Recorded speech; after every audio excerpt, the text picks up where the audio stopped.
చెప్తుంది. నువ్వు ఏదైనా మార్కెట్లోకి వెళ్ళావు, కొనుక్కున్నావు, ప్రార్థన చేసుకో, తిను. కానీ కావాలని విగ్రహార్పితములా వద్దని చెప్పు. వాక్యం చెప్తా ఉంది. అలా చేస్తే పోలా? దానికి దాన్ని ఏమంటారు, థియోలాజికల్ ఇది చేయాలా? ఇప్పుడు ప్రార్థన చేసుకుని మనం ఒక శివాలయంలోకి వెళ్ళి వారు భక్తితో శివాలయంలో ఉంటారు, శివుణ్ణి పూజిస్తారు.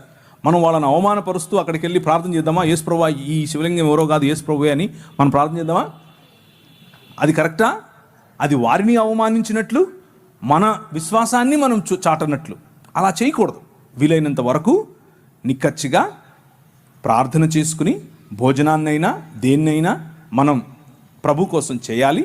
కానీ తెలిసి ఇది ప్రసాదం అని తెలిస్తే అవతలి వ్యక్తితో ఏకీభవించటం లేదు అన్న మాట చెప్పటం కోసం ప్రార్థన చేసుకొని తినాల్సిన అవసరం కూడా లేదు. అసలు తినాల్సిన అవసరం లేదు.